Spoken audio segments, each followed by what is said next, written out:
desde la vida institucional, incidiendo en la política pública de un estado tan importante como lo es el estado de Morelos, pues qué mejor. Flor, mil gracias por la disposición y sobre todo por el reconocimiento al trabajo que se está haciendo desde el Congreso de la Ciudad de México, pero en específico desde el CELIC, que también aprovecho para saludar, para abrazar a mi queridísima y admiradísima también Marta Juárez, quien es la titular del centro aquí en el Congreso de la Ciudad de México, que nos está ayudando tanto a las diputadas como a los diputados a tratar de hacer mejor nuestro trabajo, porque sin lugar a dudas, cuando entendemos que si no atendemos en la legislación, en la política pública, al 52% de la población que somos las mujeres, pues nuestro trabajo no está bien hecho. Y también agradecerle, sin lugar a dudas, al diputado Alfonso de Jesús Sotelo Martínez.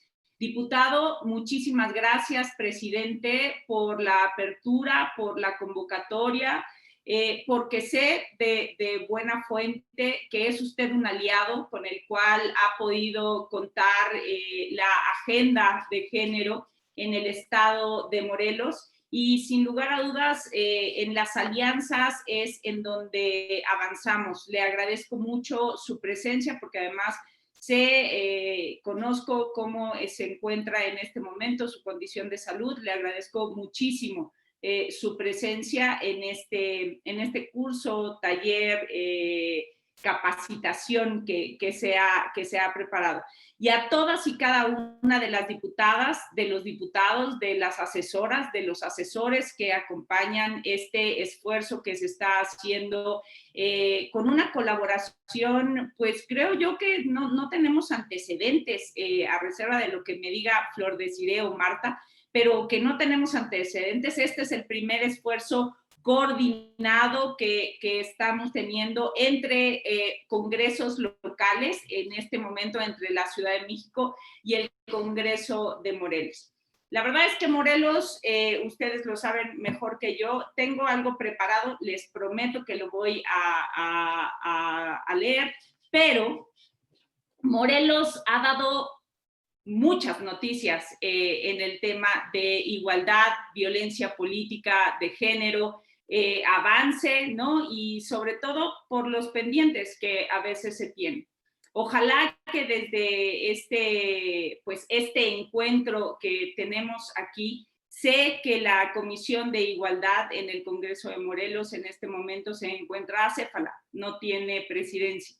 Ojalá y podamos avanzar en el nombramiento, porque sin lugar a dudas, tener una comisión que desde mi punto de vista es una de las comisiones o debe ser una de las comisiones más importantes para los congresos y para los estados, nada más y nada menos porque atendemos al 52% de la población de nuestros estados, incluso del país.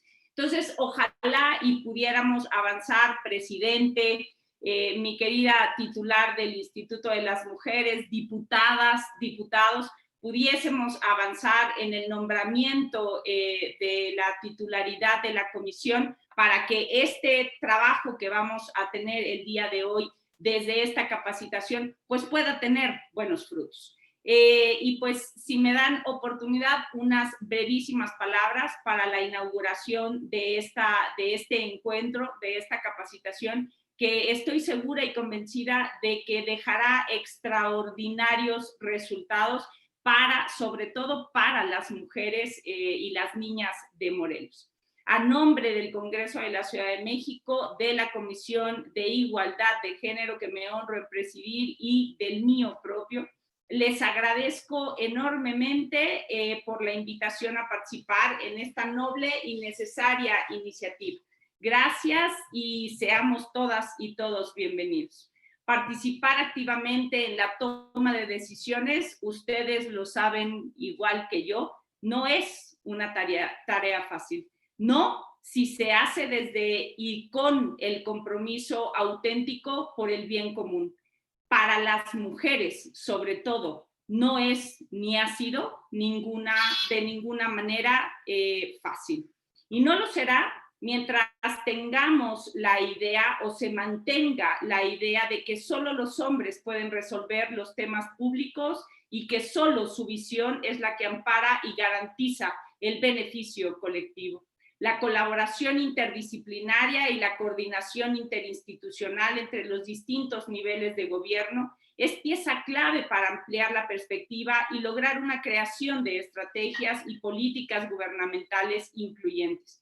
Para ello, es necesario dotar a las entidades gubernamentales competentes de los insumos legales necesarios que les permitan actuar dentro de un campo normativo sólido. Pero las normas seguirán estando huecas si continúan desprovistas del espíritu universal de que todas y todos somos personas y sujetas plenas de derechos. Con orgullo he de decir que desde el primer congreso que en esta ciudad ha sido paritario, he vivido de cerca grandes avances en la lucha que a lo largo de la historia venimos dando las mujeres contra las desigualdades que lamentablemente han sido parte de un derecho consuetudinario, el cual, para bien de todas las naciones, se debe replantear. La aprobación de reformas legales que obliguen a las autoridades a implementar en sus actuaciones la perspectiva de género y de instrumentos normativos que sí permitan la observancia de la ley de manera igualitaria para garantizar el efectivo cumplimiento de nuestros derechos humanos, debe ser agenda obligada y atemporal de cada legislatura, de cada congreso y de cada estado. Como parte del legislativo y de la administración pública, estamos próximas a entrar en las fechas fatales para muchas entidades federativas que comienzan ya a estudiar sus temas presupuestales. Las acciones que realizan las autoridades y los presupuestos que ejercen no son neutros o aislados. Deben responder a una problemática, la problemática de las mujeres. Las más mínimas acciones son cruciales para atender la violencia y garantizar nuestra seguridad, razones por las cuales es importante monitorear, evaluar y, si es el caso, cambiar el diseño, invertir o reducir el recurso ya ejercido o proyectado, pues cada unidad responsable del gasto está obligada a atender las necesidades de las mujeres, así como generar un impacto diferenciado de género e impulsar la igualdad entre mujeres y hombres a través de la incorporación de la perspectiva de género en la planeación, diseño, elaboración, ejecución, seguimiento y evaluación del presupuesto. Y no solo porque esté en la ley, sino porque las mujeres somos más de la mitad de la población. Absurdo es que ese pequeño detalle pase desapercibido aún para el supuesto sentido común. Mientras comparto con ustedes, celebro el trabajo colaborativo que hoy nos reúne. Segura estoy de que entre el Congreso de la Ciudad de México, el del Estado de Morelos y el Instituto de las Mujeres del Estado de Morelos, se logrará construir un andamiaje que podrá replicarse en otras entidades federativas, las cuales podrán emplear a favor de la igualdad de género las valiosas herramientas y productos desarrollados por el Centro de Estudios Legislativos para la Igualdad de Género. Hemos aprendido que la igualdad que tanto demandamos no llegará sola. Hoy tienen en sus manos una gran oportunidad. Debemos exigir que quienes nos representan desde los espacios políticos y en la toma de decisiones lo hagan bajo un análisis de necesidades diferenciado, que se nos vea y se nos escuche, pero también debemos construir. Donde nos toque, sin lugar a dudas, debemos ser la resistencia, esa que no se detendrá hasta que las desigualdades históricas que hemos enfrentado estén saldadas y sus impactos ya no alcancen más a las generaciones que están por venir. Gracias, muchísimas gracias por estar aquí. Muchísimas gracias por su tiempo y por su dedicación. Marta, Flor Desiré, de verdad, muchísimas gracias por el tiempo invertido. A sus equipos, todo mi reconocimiento. por las mujeres de Morelos, por las mujeres de México. Recordemos que juntas somos mucho, mucho más fuertes. Muchísimas gracias. Muchas gracias, diputada Paula Soto, por sus palabras. Y bueno, también les queremos dar la bienvenida a las diputadas que ya se han conectado, la diputada Erika García, Naida Díaz, la diputada Ana Guevara. También se han conectado asesores de la diputada Marisela Jiménez, la diputada Elsa, la diputada Rosalinda, el diputado José Galindo, la diputada Tania Valentina, el diputado Javier García, la diputada Ariadna Barrera, Ana Cristina Guevara y la diputada Dalila. Les compartimos que tenemos una representación del 60% del Congreso del Estado de Morelos con una representación de 12 diputadas y diputados. Agradecemos a todas su presencia y bueno, pues para inaugurar ya de manera oficial este curso, le vamos a pedir al presidente de la mesa directiva del Congreso del Estado de Morelos, al diputado Alfonso Sotelo, que nos pueda brindar unas palabras. Muchas gracias, buenos días, con el gusto de poder saludarlos a través de este medio. En primer lugar, el reconocer ese acercamiento y ese vínculo que se ha generado a través del Instituto de la Mujer de nuestro estado de Morelos, presidido por la arquitecta Flor Desiree León Hernández. Mi reconocimiento y sobre todo mi agradecimiento por siempre considerar al Congreso un aliado, pero decirles que más que un aliado, nosotros somos unos convencidos, las diputadas y diputados que integramos la 54 legislatura, estamos convencidos de la necesidad de hoy poder legislar en un ámbito y en una línea de perspectiva de género y que sin duda somos nosotros quienes debemos ser los principalmente interesados, porque hoy en nuestras manos está el tomar decisiones de esta índole y no podíamos ser omisos ante una invitación de esta naturaleza. Mi reconocimiento para todas las que integran, todas y todos los que integran el Instituto de la Mujer de nuestro estado de Morelos, encabezada por la arquitecta Flor Desiree. Mi reconocimiento, mi agradecimiento de manera permanente por siempre estar ocupados en que desde su trinchera, el Congreso y las demás instituciones podamos estar dotados y podamos estar conocedores de estos temas que sin duda son fundamentales para la vida pública de nuestro estado de Morelos. También agradecer a la diputada Paula Adriana Soto Maldonado, quien es presidenta de la Comisión de Igualdad del Congreso de la Ciudad de México. Decirle, diputada, que como lo acabo de referir, no soy un aliado del instituto, sino soy un propulsor y soy un convencido de que tenemos hoy esto en nuestras manos y pues máxime que hablamos de una legislatura compuesta mayoritariamente por mujeres, el 70% de las 54 legislaturas son mujeres y por eso es que estamos nosotros convencidos de que tenemos que hacer la parte que nos toca y tenemos que dejarnos ayudar. Mi reconocimiento, mi agradecimiento por también pues compartir con el Congreso del Estado de Morelos esto que ustedes ya desde la Ciudad de México han puesto en práctica. Muchísimas gracias por esa consideración y mi reconocimiento. También saludar por este medio a mis compañeras diputadas que de manera física y presencial están conectadas ya en el inicio de este curso. Mi reconocimiento para ustedes, diputada Erika García, diputada Ana Cristina, diputada Naida Josefina, muchas gracias por personalmente también darle la importancia que este curso refiere. Y a las y los asesores de las demás diputadas y diputados, también muchas gracias porque finalmente son ustedes quienes pues a veces físicamente arrastran el lápiz y generan ese intercambio de opiniones, de ideas y esas asesorías con quienes estamos encargados de la toma de decisiones. Y por supuesto también agradecer a la titular del Centro de Estudios Legislativos para la Igualdad de Género del Congreso de la Ciudad de México, a la doctora Marta Juárez Pérez. Muchas gracias por brindarnos pues esta capacitación, por brindarnos este curso y por compartir con el Estado de Morelos, específicamente con el Congreso, estos temas que son de interés de todas y de todos. De verdad, muchísimas gracias por poner sus ojos en Morelos.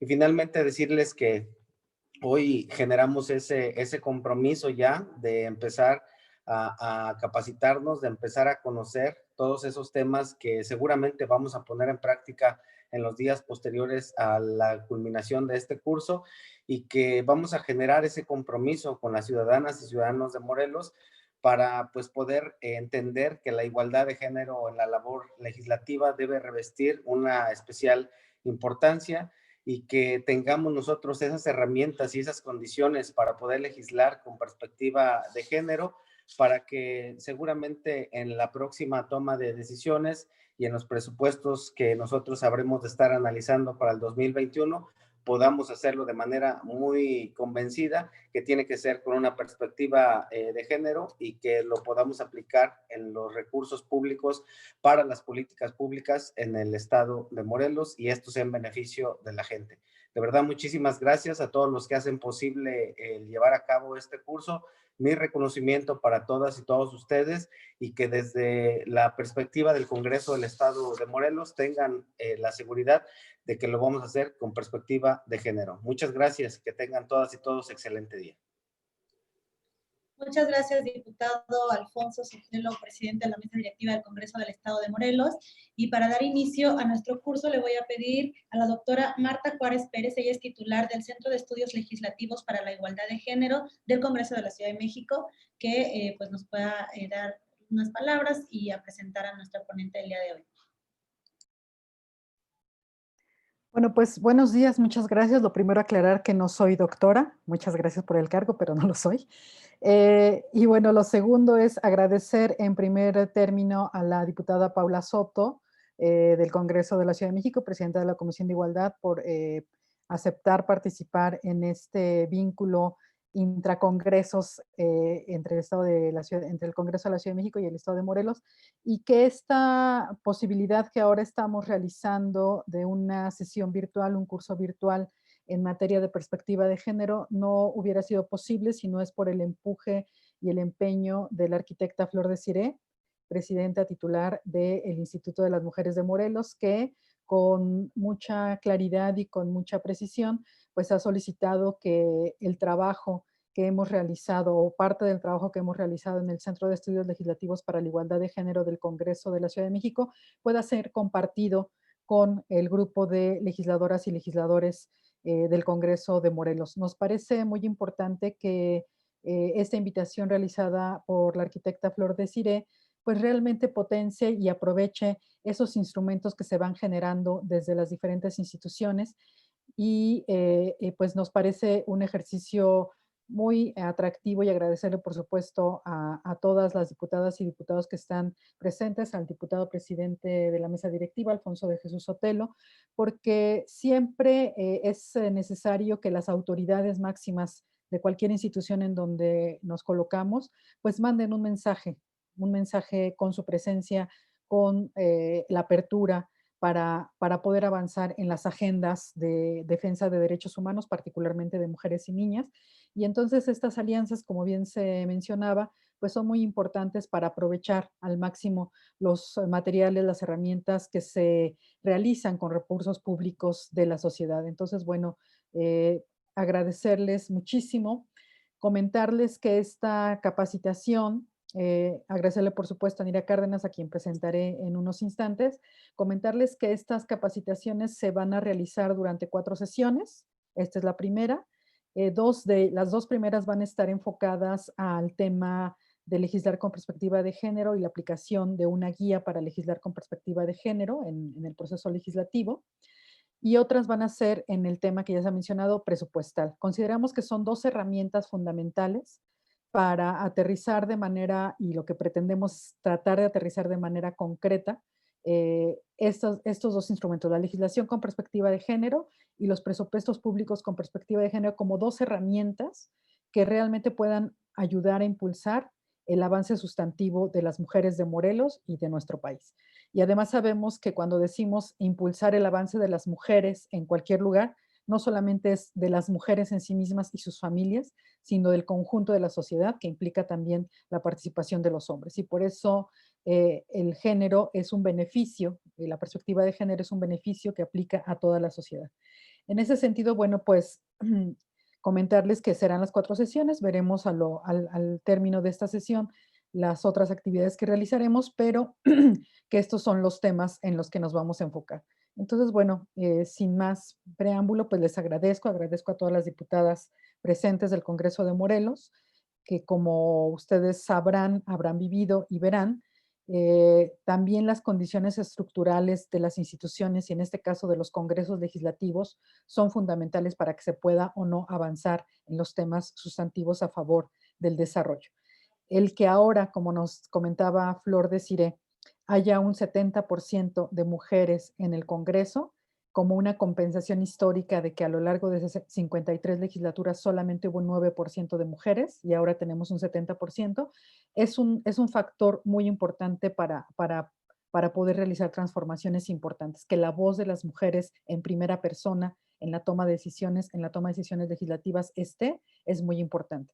Y si podemos contribuir con herramientas para que ese trabajo legislativo sea realizado de mejor manera o acorte un proceso de aprendizaje o saber aprovechar otras herramientas, otros instrumentos para lograr plasmar en la ley la perspectiva de género, pues nos daremos por bien servidas y esperamos que esta capacitación logre ese objetivo. Muchas gracias a todas.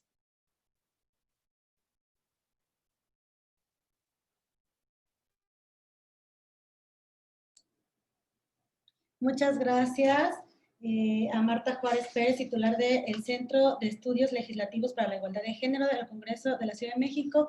Y bueno, pues según aquí ya nuestro programa, ya vamos a dar inicio con la capacitación, la igualdad de género, bueno, con la ponencia, la igualdad de género en la labor legislativa, conceptos y aspectos clave, a cargo de Nira Cárdenas, de la Oficina del Alto Comisionado de Derechos Humanos de las Naciones Unidas. Muchas gracias.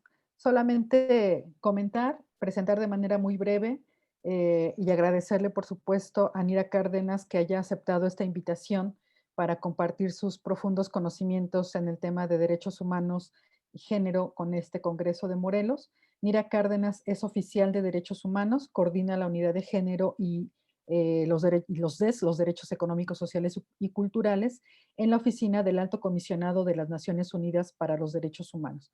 Entonces, bueno, la experiencia de Nira Cárdenas en estos temas desde las Naciones Unidas, pues es sumamente amplia, por lo cual le agradecemos que nos comparta esta charla inicial, esta ponencia conceptual con los temas que planteará en materia de perspectiva de género, igualdad, transversalidad de género. Nira Cárdenas, muchas gracias y bienvenida.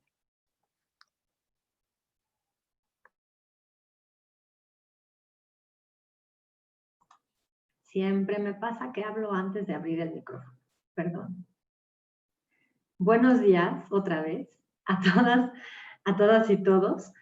Por supuesto, antes de iniciar, quiero agradecer profundamente por la invitación a participar en esta charla, tanto a Flor Desiré León como titular del Instituto de las Mujeres del Estado de Morelos, por supuesto a Marta Juárez, titular del Centro de Estudios Legislativos para la Igualdad de Género, también a Paula Soto, presidenta de la Comisión de Igualdad de Género del Congreso de la Ciudad de México.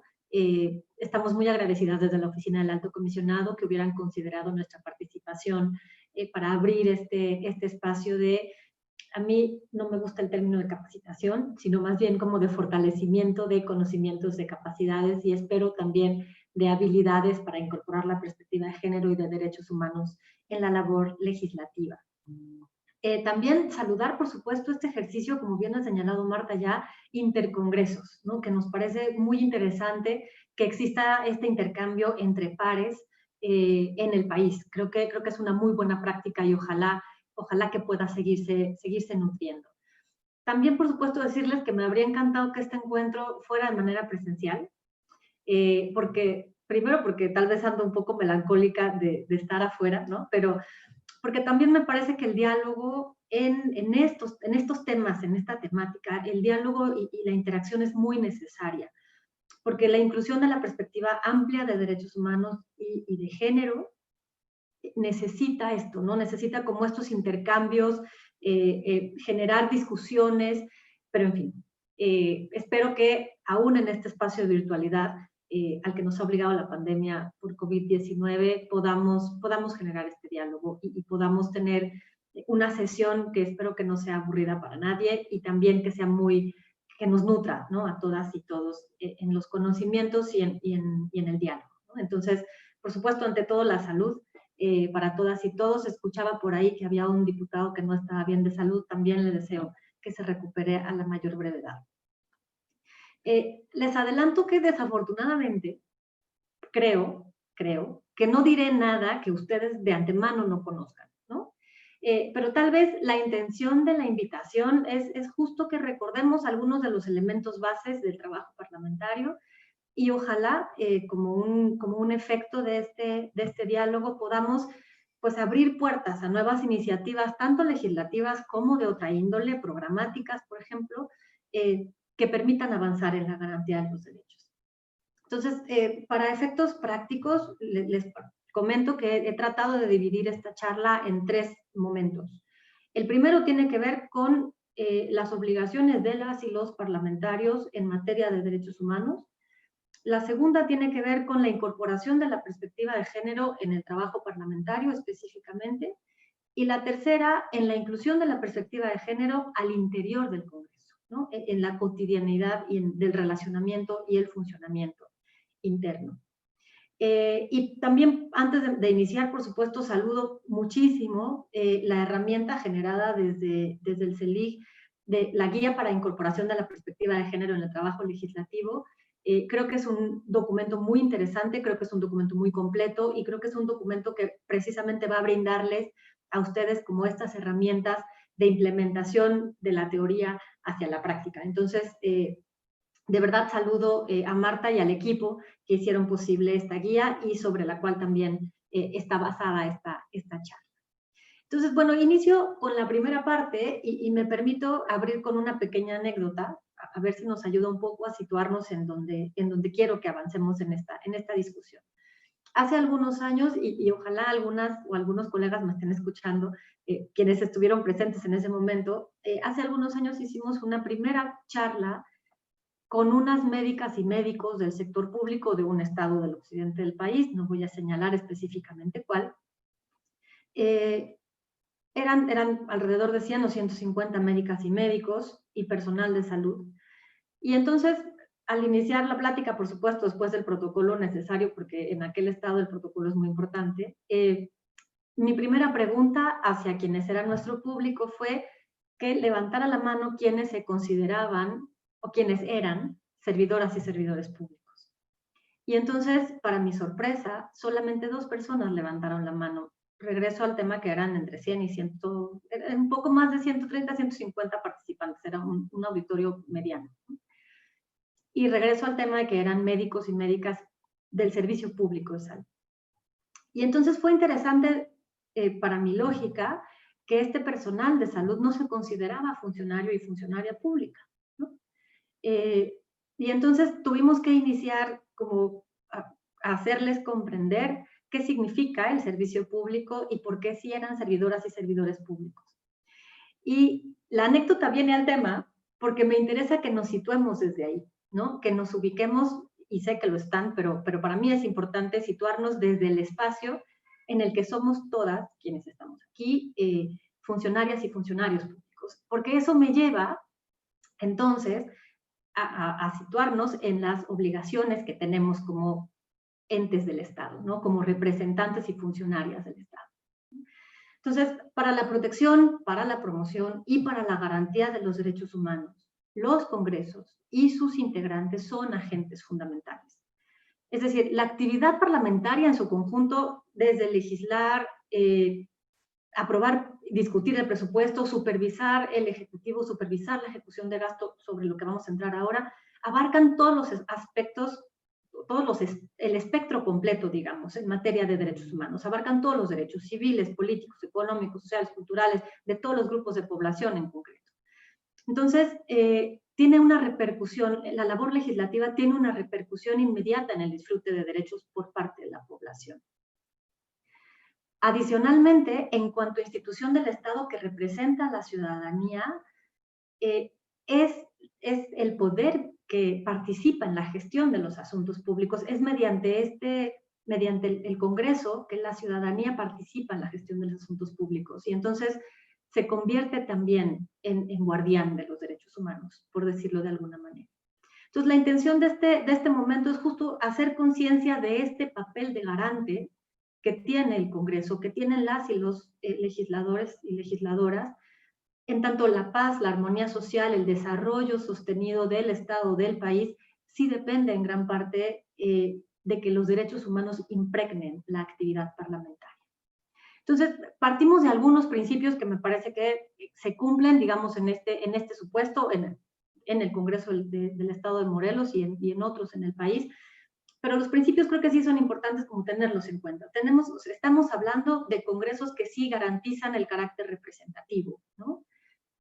Es decir, se refleja en la integración del Congreso la diversidad de la sociedad, ¿no? Se incluyen a hombres y a mujeres, se incluyen diversas opiniones políticas, se incluyen minorías, se incluyen diferentes grupos étnicos o poblaciones indígenas. Por supuesto, son electas y electos mediante elecciones libres, imparciales, un sufragio democrático, por supuesto, de conformidad al artículo 21 de la Declaración Universal y al 25 del Pacto Internacional de Derechos Civiles y Políticos. O sea, estamos hablando de que se cumple el principio de un carácter representativo, de un parlamento, de un congreso. El segundo es que, y es muy importante, ya por supuesto ustedes que están en el Congreso lo saben mucho mejor que yo, que estoy desde acá afuera, pero es importante que se garantice la soberanía del Parlamento, la soberanía del Congreso. Y esto también significa proteger la libertad de expresión de las y los integrantes del Congreso, ¿no? O sea, esto, la soberanía del Congreso solo se puede desempeñar, el papel del Congreso solo se puede desempeñar si sus integrantes disfrutan, ¿no?, de la libertad de expresión necesaria para poder expresarse en nombre de la ciudadanía a la que representan y también para recabar, para recibir, para divulgar información sin que sean objeto de represalias. Desafortunadamente, también conocemos de algunos casos de congresistas, de parlamentarios en el país que se han visto al momento de transformarse, ¿no?, o de finalmente considerarse como defensoras y defensores de derechos humanos, que han sufrido ataques de diferente índole, ¿no? Entonces, resulta también muy relevante que se garantice la seguridad de quienes están integrando el Congreso en todas estas dimensiones que acabo de mencionar. Un principio también fundamental y que pareciera evidente, pero no en todos los momentos lo es que las y los parlamentarios y las y los integrantes del Congreso, pues en general, conozcan perfectamente el marco normativo en el que estamos o sobre el que estamos trabajando, ¿no? Y esto es tanto la Constitución, por supuesto, la Constitución y las leyes, pero también las obligaciones del Estado en materia de derechos humanos, ¿no? Por supuesto, cómo funciona el gobierno, cómo funciona la administración pública y todos los procedimientos parlamentarios. Y un elemento que seguramente ustedes lo conocerán muy bien es que el Estado, el Congreso debe contar con los recursos necesarios para llevar a cabo su labor. Y sobre eso vamos a andar un poco más adelante. Quiero hacer un muy breve paréntesis en lo que respecta a la labor de los congresos o la labor del poder legislativo en estado de emergencia. Y hago este paréntesis aprovechando que estamos en un momento complejo de pandemia en el que la labor del legislativo es fundamental para aspectos adicionales de los que estoy mencionando ahora. Primero porque, aunque no sea, por supuesto, no se ha decretado un estado de emergencia por la pandemia, sí es verdad que estamos en un espacio de excepcional, en una situación excepcional, por decirlo de alguna manera. Y entonces es importante o son importantes las reacciones que se han tenido por parte de las y los congresistas respecto de decisiones puntuales. Por ejemplo, estos estados de emergencia o de alerta no deben suponer la adopción de medidas arbitrarias. Y creo que se ha discutido en general en otras entidades del país cómo algunas de las medidas restrictivas con relación, por ejemplo, al tema de la pandemia tienen impactos en materia de derechos humanos y cuál ha sido el papel de las y los legisladores en estos temas me parece que es relevante. Por supuesto, el legislativo también debe en este tipo de estados particulares velar muy estrechamente, estar vigilando, ¿no?, las actividades de las autoridades en lo general, Por supuesto, en particular, aquellos organismos encargados de hacer cumplir la ley que tienen atribuciones específicas en momentos complejos como este, o a quienes se les han otorgado atribuciones específicas, y que han llevado en algunos otros estados, no estoy hablando del estado de Morelos, pero sí a la posibilidad de casos, por ejemplo, de abusos de autoridad o algunos otros. Y por supuesto también recordar que todas las medidas que se tomen en situaciones excepcionales como esta que nos obliga a la pandemia, pues deben considerar principios fundamentales de derechos humanos, ¿no?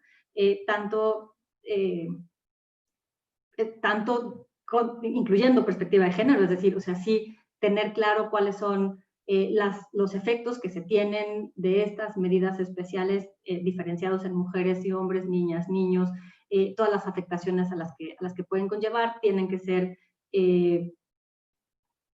vistos desde la perspectiva en la que el principio de derechos humanos de todas las personas se vea lo menos afectado posible, por supuesto haciendo una ponderación de derechos, en este caso de excepción. Pero cierro ahí el paréntesis en materia de medidas excepcionales en este momento.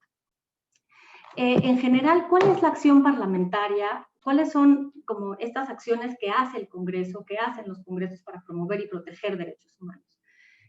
No voy a hablar de las que se hacen a nivel federal, porque obviamente la ratificación, por ejemplo, de tratados internacionales no corresponde a los congresos locales, pero hay otras que sí, por supuesto, aterrizan, que no solo corresponden al federal, sino que también aterrizan en los congresos locales. El primero de ellos, pues, por supuesto, es velar por la aplicación nacional de los estándares de derechos humanos, ¿no? Es cómo se traduce toda esta gama de tratados internacionales, de normativa internacional en materia de derechos humanos, cómo se hace realidad a través de la labor parlamentaria. La primera de ellas, ustedes ya lo han mencionado en el inicio de este espacio, tiene que ver con la aprobación del presupuesto, por ejemplo, que en este momento es un tema fundamental. Valga decirlo, ¿no? Pero los derechos humanos cuestan, ¿no? Y la garantía del disfrute de los derechos humanos por la población obviamente no es gratuita. Entonces, las medidas eficaces para proteger derechos humanos, sobre todo en materia de prevención de violaciones a derechos humanos, obviamente entrañan costos considerables. Y cuando hablo de aquellas acciones de prevención, estoy pensando, ¿no?, en todas las políticas públicas, en todos los programas públicos que de ser aplicados con perspectiva de derechos humanos, con perspectiva de género, con perspectiva interseccional y de ciclo de vida, llevarían a un estado en el que se prevenga la posibilidad de violaciones a derechos humanos, ¿no? Entonces, obviamente, esto lleva un costo. Entonces, al aprobar el presupuesto, ustedes también lo saben, se establecen las prioridades del Estado y entonces el Congreso debe velar porque haya fondos suficientes para la observancia de derechos humanos.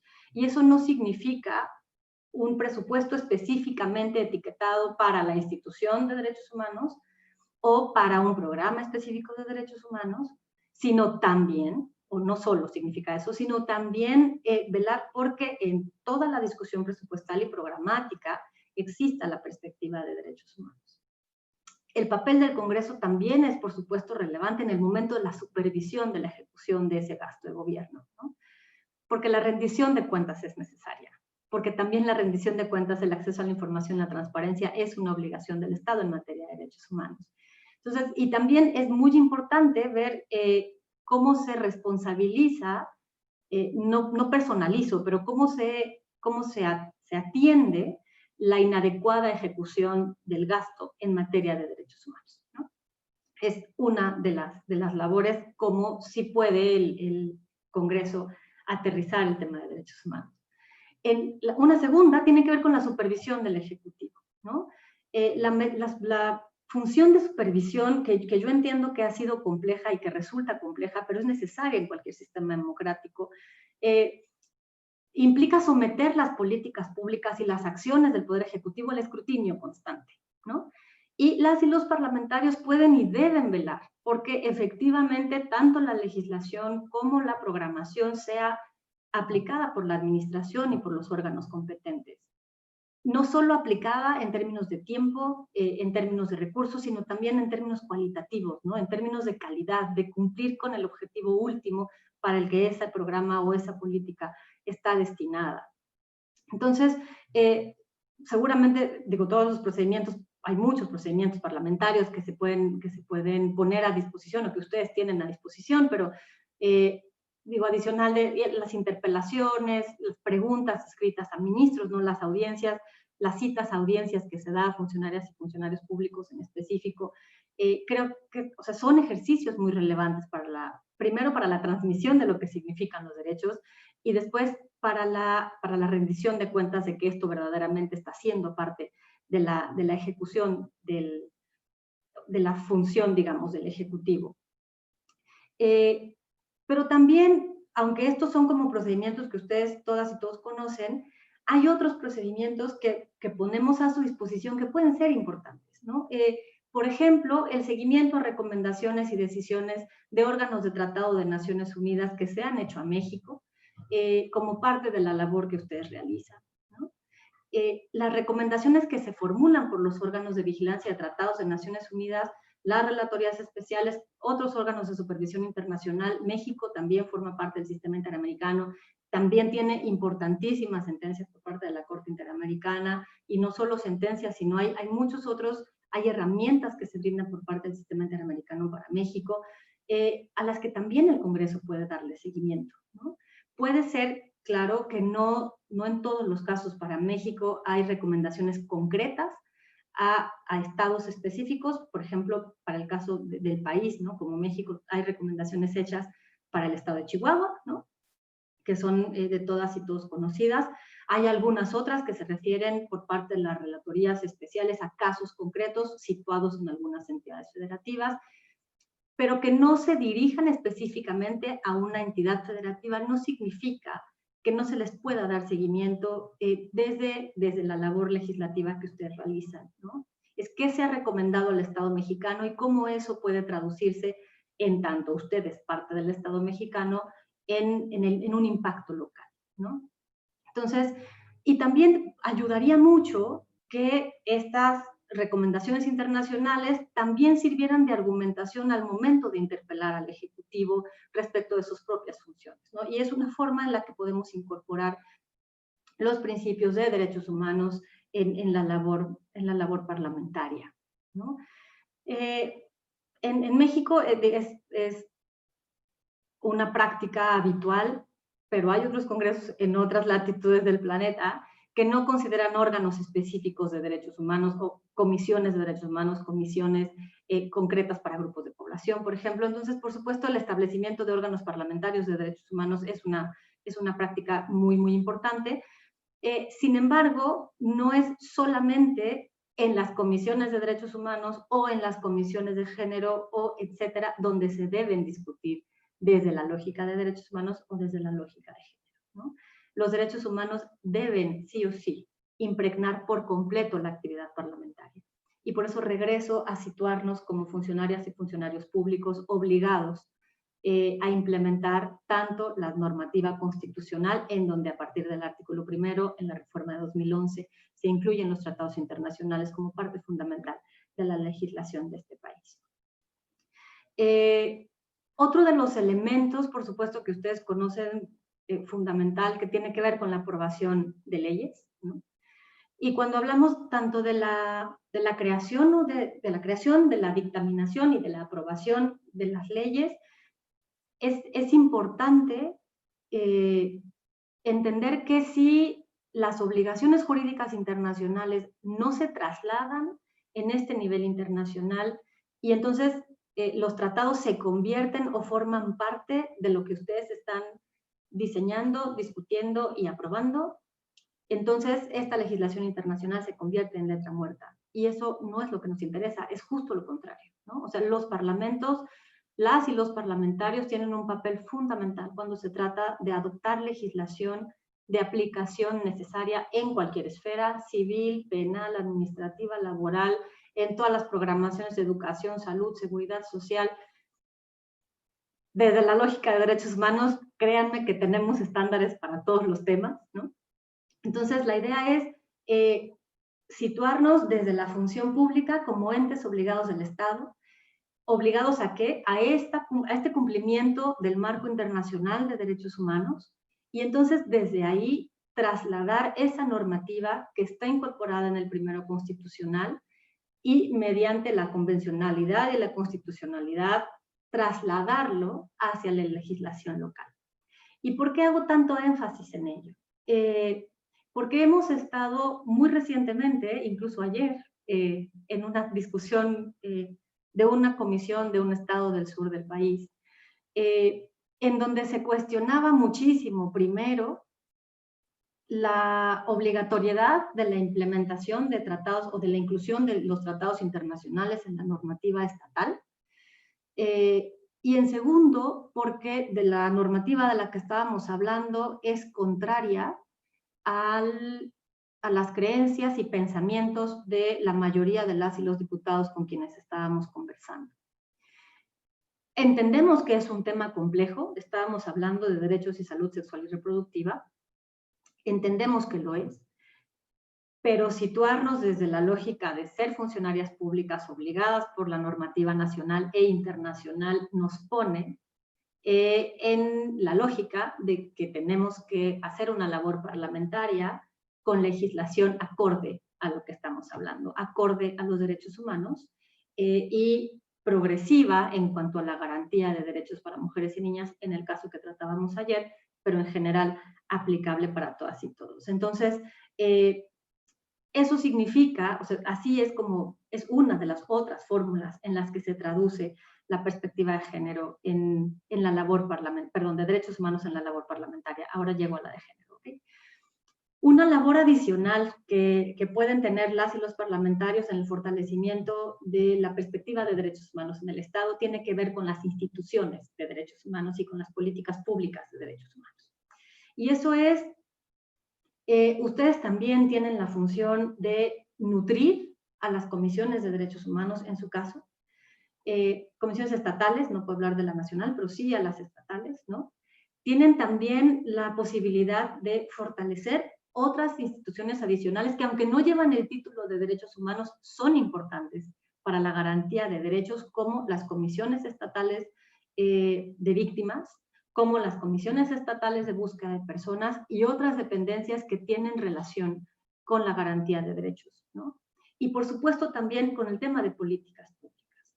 O sea, las y los parlamentarios pueden adelantar varios debates sobre cuestiones relativas a derechos humanos que están en el debate público. Y entonces se nutren las políticas públicas y entonces buscamos la forma en la que estas instituciones encargadas de velar por los derechos humanos en la entidad puedan verdaderamente funcionar. Y entonces regresamos al ciclo de legislación, política pública, institucionalidad, y por eso es que el Congreso, como yo lo decía al inicio, es literal como el guardián de los derechos, porque tiene la posibilidad de ver esta amplitud de la creación de la ley, de la implementación de la ley, de la implementación por parte del actor, que es el Ejecutivo o las instituciones ejecutoras de esa legislación o de ese programa, tiene la posibilidad de dar seguimiento a la ejecución del gasto y tiene la posibilidad, además, de entenderse como un ente transformador de la realidad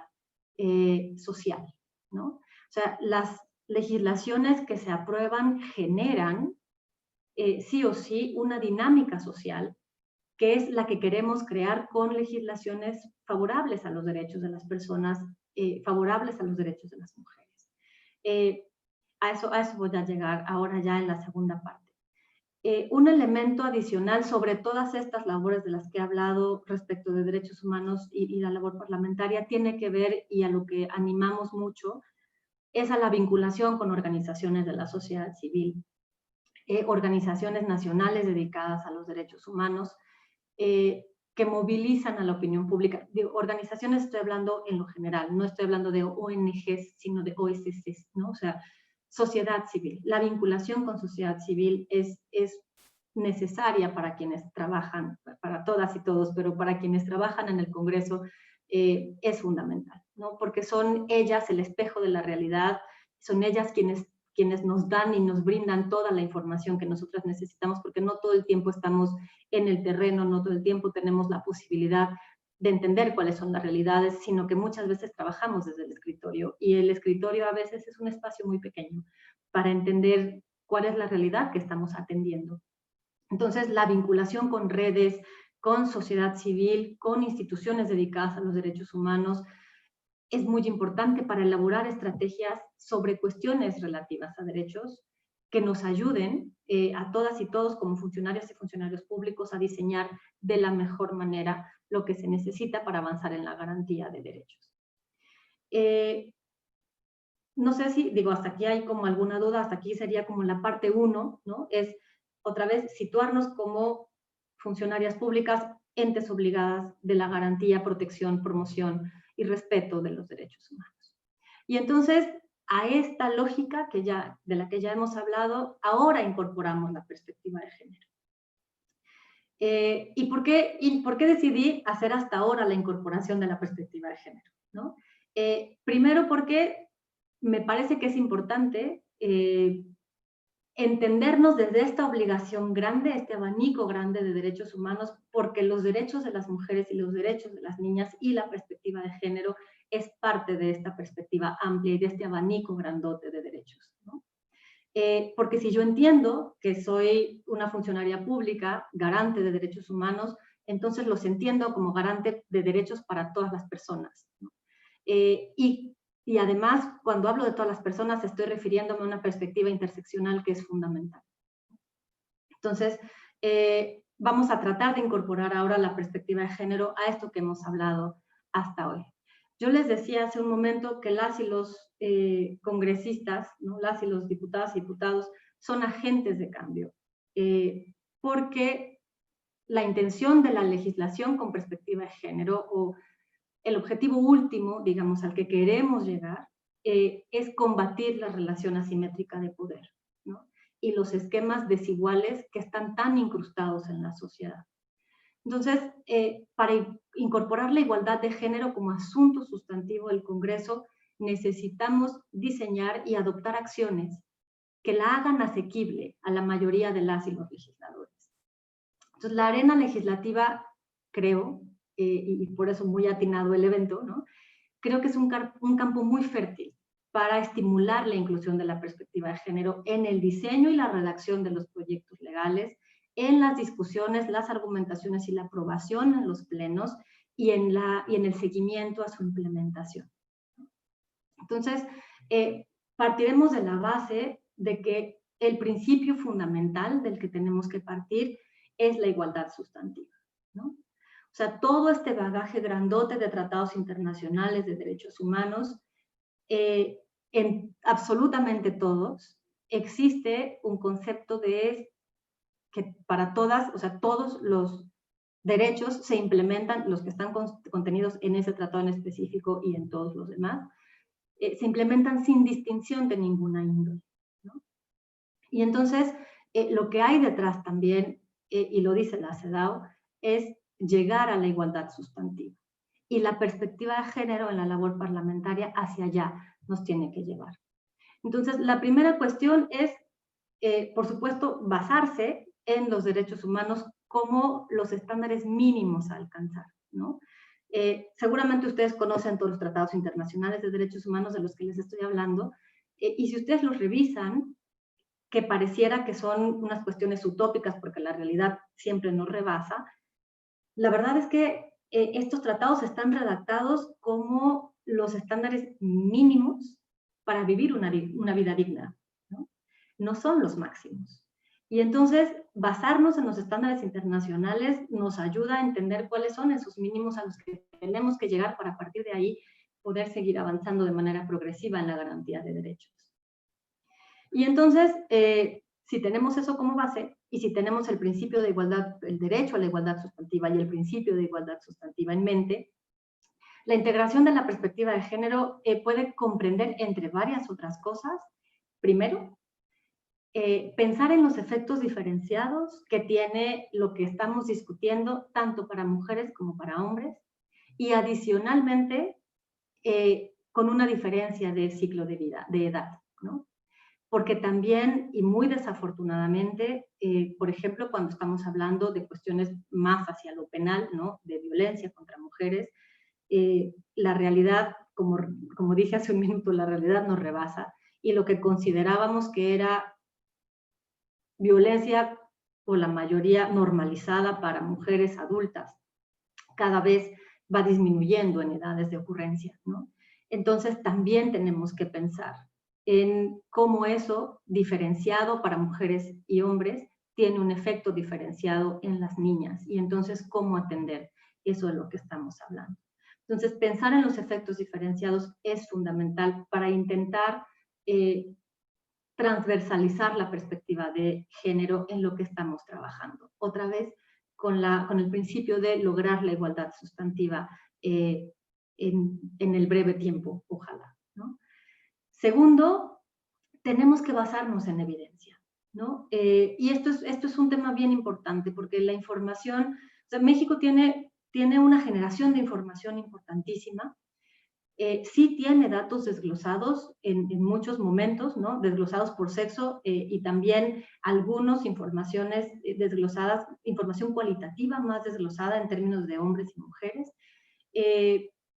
pero no necesariamente así en las entidades federativas, y tampoco así es de mucho uso para la elaboración y para las discusiones parlamentarias, o por lo menos no en todos los aspectos y no en todos los casos, ¿no? Entonces, sí es importante que cuando, incluso para ahora que ustedes estarán discutiendo el presupuesto, o sea, sí, al momento de estarlo discutiendo tenemos que buscar los datos y tenemos que entender cómo esos programas a los que les estamos quitando o poniendo recursos tienen una afectación mayor o menor en la población femenina y población masculina, y de ahí otra vez entre quienes son niños y niñas, ¿no?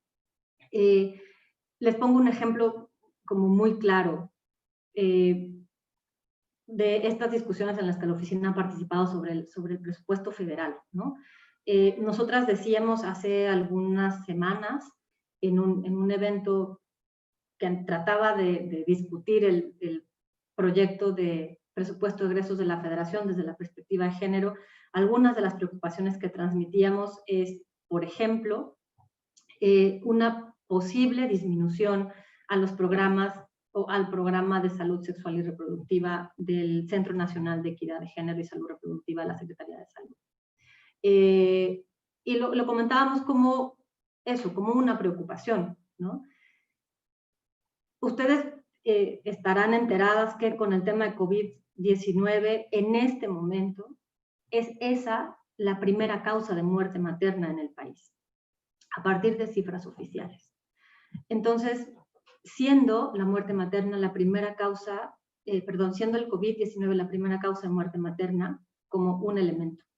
Un segundo elemento, y también dicho por CONAPO recientemente, se espera un incremento considerable en la cantidad de embarazos adolescentes resultados de la pandemia.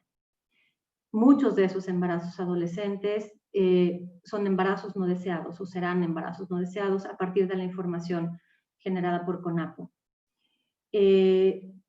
Solamente con esos dos elementos, preguntarnos si ameritaría una revisión que los programas de salud sexual y reproductiva, en vez de reducirse, se incrementaran en su presupuesto. Porque hay que atender una realidad que es, en este momento, muerte materna por COVID y embarazo adolescente posiblemente no deseado, también como resultado de la pandemia. Y entonces, ¿no? Preguntarnos si hace sentido, en vez de reducirlo, incrementarlo.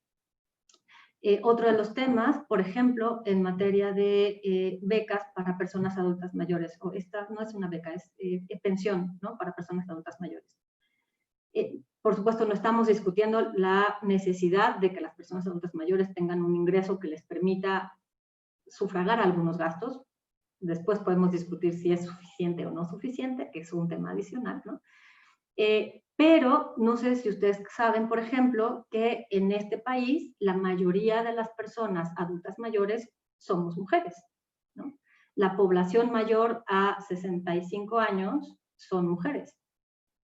Y entonces una pensaría que ese programa de transferencia directa para personas adultas mayores pues tiene una base de información de beneficiarias, la mayoría mujeres, porque somos la mayoría de la población.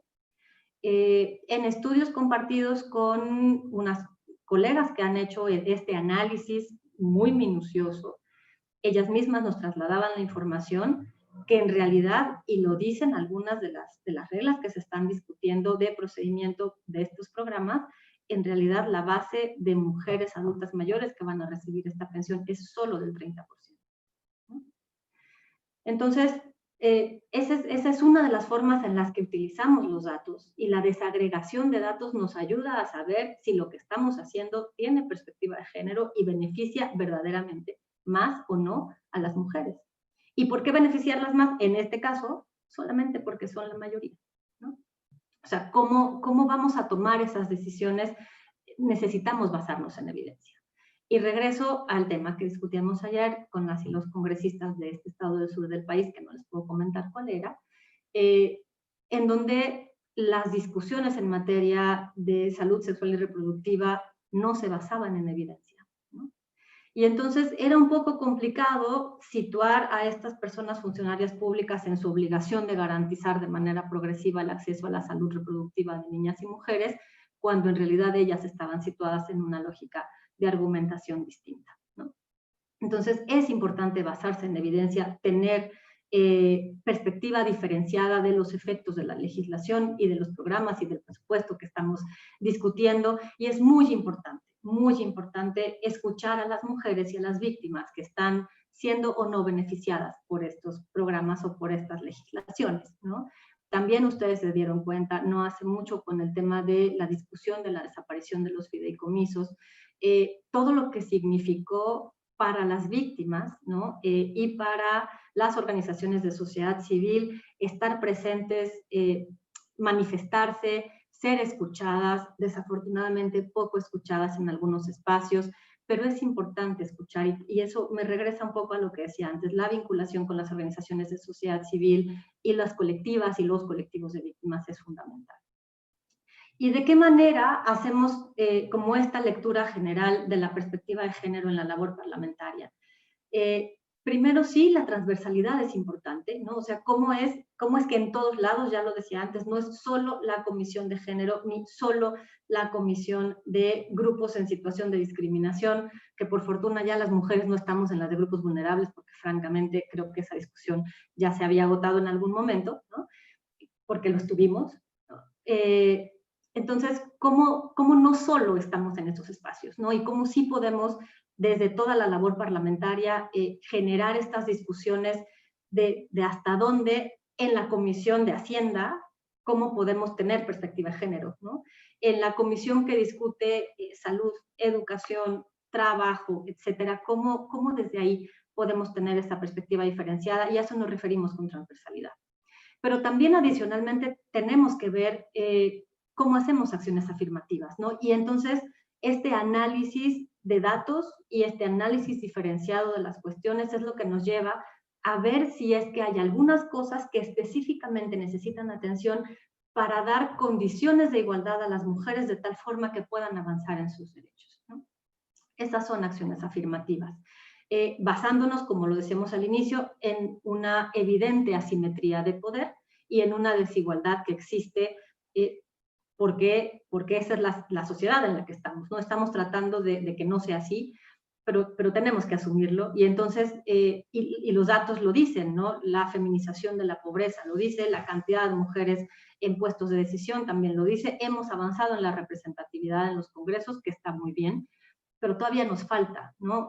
Justo hoy la discusión que se está dando en la Comisión de Puntos Constitucionales del Congreso de la Unión, de la Cámara de Diputados, perdón, respecto de la política de cuidados, justo hace minutos que estaban en esa discusión, y decían, la mayoría de la carga de cuidados, y más en esta pandemia se ha evidenciado, cae en las mujeres, ¿no? Y entonces, ¿cómo desde ahí, que no se discute en la comisión de género, ¿no? Sino que se discute en lo general porque nos afecta a todas? Como también, por ejemplo, y muy desafortunadamente, en semanas pasadas se discutió el tema de la reducción o eliminación al IVA para productos de gestión menstrual, ¿no? Y entonces una escucha los argumentos de las y los compañeros en el Congreso y francamente sorprende que no se considere la perspectiva de género en esas discusiones. Entonces, estamos avanzando, para allá vamos, pero tenemos que generar los pisos mínimos, y de ahí es que las acciones afirmativas son importantes, ¿no? Esta idea de no gravar los productos para la gestión menstrual tiene que ver con esa acción afirmativa de no gravar algo que es biológicamente imposible cambiar, ¿no? Y que no pone a las mujeres, porque biológicamente no lo están, en una situación de igualdad frente a los hombres respecto de una cosa que no es controlable para ninguna o ninguno de nosotros. Entonces, por eso les digo que estos diálogos y estas discusiones me parece que son más nutritivas estando de manera presencial, pero espero empezar a generar ahora un diálogo con todas y todos ustedes. Por supuesto, también, bueno, ya dijimos lo de presupuesto, también como hay otras formas para evaluar, y creo que a esto viene a nutrirnos la guía que elaboraron las compañeras del Centro de Estudios, porque es un instrumento que nos ayuda a leer desde una óptica de género, de una forma muy sencilla, cómo es que podemos revisar, ¿no? Y cómo podemos incorporar la perspectiva de género en los textos legislativos, en el presupuesto. Casi es una especie de checklist, ¿no?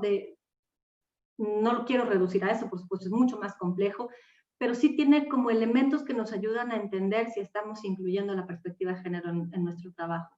Y esto es bien interesante, porque incluso con el lenguaje, y las compañeras ponen ejemplos maravillosos en la herramienta, ¿no?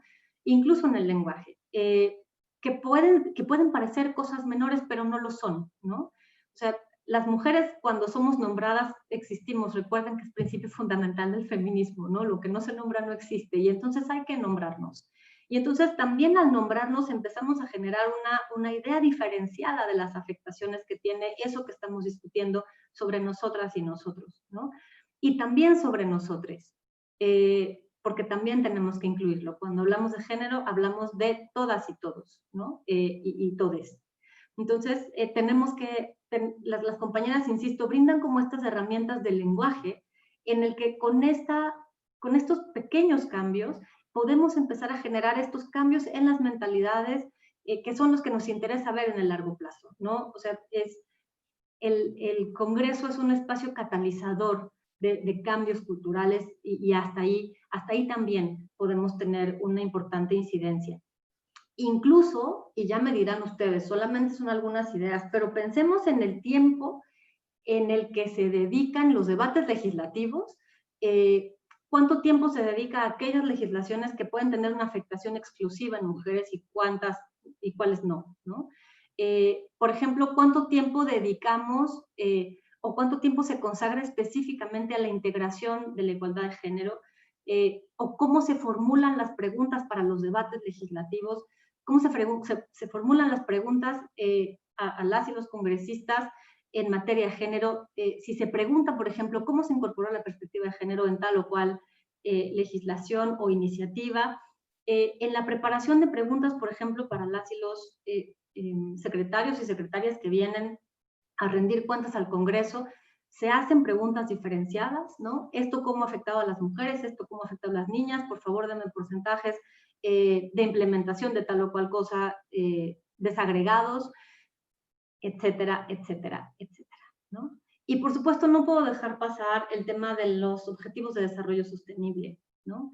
El objetivo quinto, que es el que tiene que ver con la igualdad entre hombres y mujeres, nos da muchas herramientas para ver cómo se incorporan estos objetivos en lo local, ¿no? En lo local me refiero, aterrizan a los países, y en el caso de México, siendo un Estado federal, aterrizan de la federación hacia las entidades federativas. La incorporación de los ODS creo que es una herramienta interesante y no podemos dejarla de lado porque hacia allá vamos, ¿no? México está comprometido con el avance de los objetivos de desarrollo sostenible. Revisemos las metas, revisemos qué es lo que estamos haciendo y qué podemos hacer para que esas metas se cumplan como parte de la labor parlamentaria. Y les prometo que yo voy a terminar. La tercera es el género en el Congreso, ¿no? Para convertirse en referentes de la promoción de igualdad de género, por supuesto que las y los parlamentarios deben hacia adentro tener y tomar como todas las medidas concretas que aborden los problemas o los temas de género y de desigualdad desde el interior de la institución, ¿no? Y entonces se nos ocurren varias cosas y estas otra vez es una lluvia de ideas, ¿no? Primero, y desafortunadamente, porque es así, es muy necesario tener una política de lucha contra el acoso y contra la discriminación, ¿no? Es fundamental. O sea, para garantizar que todas y todos los parlamentarios y el personal trabajen en un entorno libre de todo tipo de discriminación y violencias, hay que establecer un código de conducta, que seguramente lo tienen, ¿no? Pero solamente es un recordatorio, ¿no? Establecer un código de conducta que obliga a todas y todos a ser respetuosas y correctas. Y por supuesto que sancione el empleo de cualquier actitud contraria, ¿no? A los derechos de las personas. Todo comportamiento sexista tendría que ser revisado, ¿no? Por supuesto, no es solamente el código de conducta, sino establecer y formular y aplicar políticas de lucha contra el acoso y contra la discriminación, de conformidad a la legislación, por supuesto, no estamos hablando de otra cosa. Lo que decíamos antes, asegurar que todos los documentos oficiales, incluido el reglamento, tengan en cuenta la consideración de género, ¿no? Por favor, evitemos el uso del masculino para referirnos a todas las y los integrantes, ¿no? Y optemos por la utilización de palabras o que se refieran a ambos géneros al mismo tiempo, o por lo menos que no sean únicamente el masculino. Yo sé que cuesta, yo sé que son más letras, sé que nos cuesta más trabajo, pero son pequeños cambios que sí generan importantes repercusiones.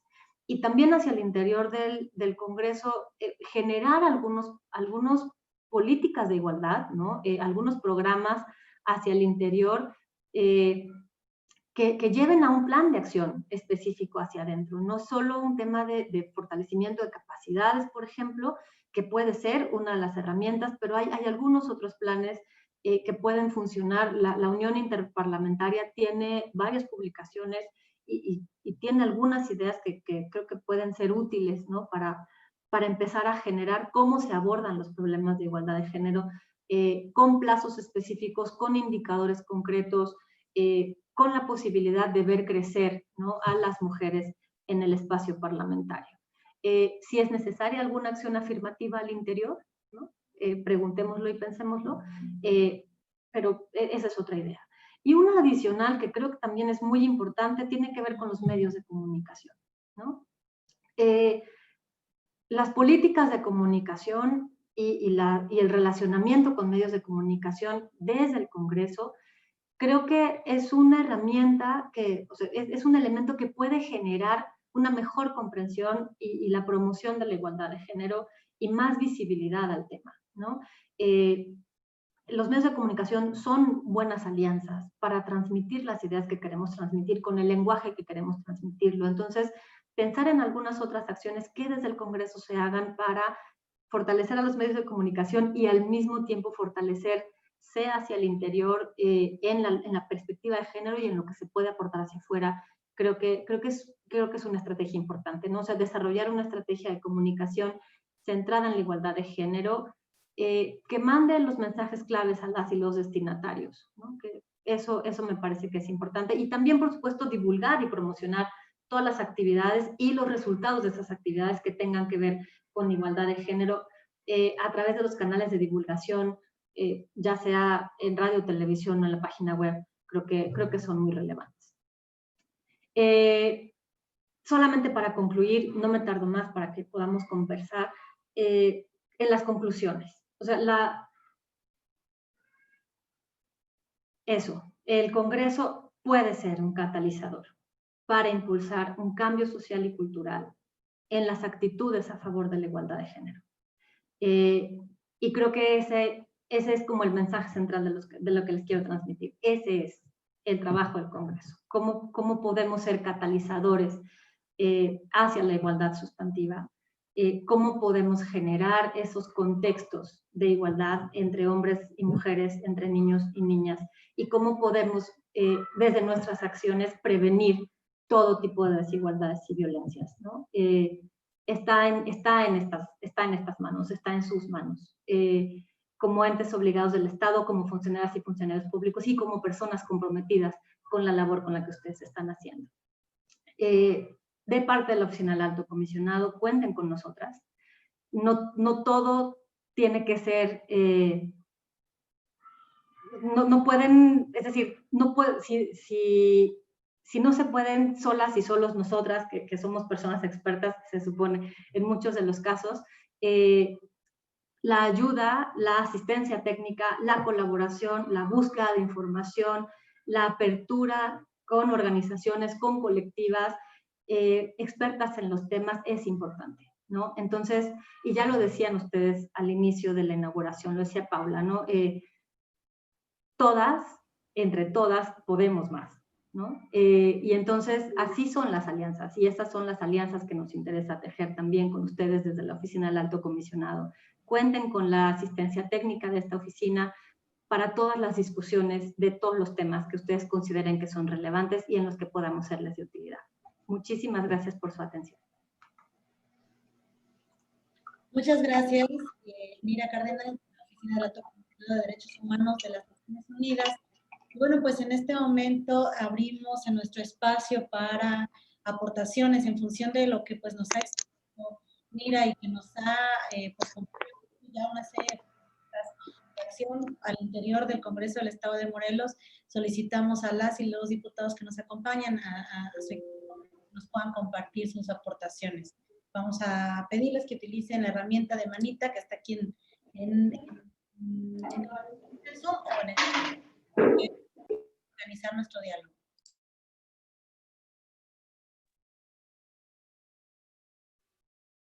Yo quiero participar, ¿puedo? Claro que sí. Ah, ya vi la manita, perdón. Nunca la he utilizado. Pues mira, ya puedo participar, perdón. Sí, claro. ¿Ya? Ah, gracias. Mira, me encanta tu exposición. Creo que para todas y para todos es muy importante, pero hay grandes peros, creo yo, por lo menos los que nos encontramos ya en la práctica. Sin lugar a dudas, creo que desde la teoría es relativamente sencilla la identificación de las problemáticas que se dan para la incorporación de la perspectiva de género, para el buscar un trato igualitario, para intervenir procesos, ¿no? Y te lo digo porque pues, yo estuve de aquel lado, ¿no? No de aquel lado durante mucho tiempo, y con mi querida Flor Desiré pues hacíamos planes y les decíamos a las mujeres de los partidos políticos y a las mujeres legisladoras, no, pues tenemos que hacer esto y tenemos que hacer lo otro. Pero la verdad es que cuando lo quieres llevar a la práctica es muy complejo, es muy difícil, y las resistencias no solamente tienen cara masculina, sino tienen cara de mujer. Y eso hay que decirlo, y perdón, en la medida en la que reconozcamos dónde es que están algunos de los problemas, es que vamos a comenzar a por lo menos tratar de rascarle para encontrar las soluciones. Porque yo no sé, mis compañeras y compañeros diputadas de Morelos, cómo se han encontrado las cosas. Son 70% del Congreso de Morelos son mujeres. Perdón, pero yo sí lo pongo en negritas, grandote, con luces alrededor, porque eso, yo me acuerdo cuando lo discutíamos en el proceso electoral pasado, Flor Desiré, no sé si tú te acuerdes, ¿no? Porque también se dio esa oportunidad y nos encontramos con todas las resistencias de que el Congreso se integrara, ¿no? Con mayor cantidad de mujeres. Y creeríamos, Mira, perdón que lo diga, pero creeríamos que en un congreso como el Congreso de Morelos, con el 70% de mujeres integrando, ocupando las curules, pues no habría problemas de violencia política, de discriminación, de no incorporación de la perspectiva de género. Y bueno, pues yo le voy a dejar ese tema a las compañeras de Morelos. porque yo conozco casos por los medios de comunicación, no porque yo esté ahí. Pero bueno, a mí me gustaría que ellas nos dieran su visión de qué es lo que está pasando, porque 70% del Congreso de Morelos son mujeres. Entonces, acá en la Ciudad de México, y mi querida Marta Juárez no me va a dejar mentir, aun cuando yo sé que ella no va a tomar postura, pero no me va a dejar mentir.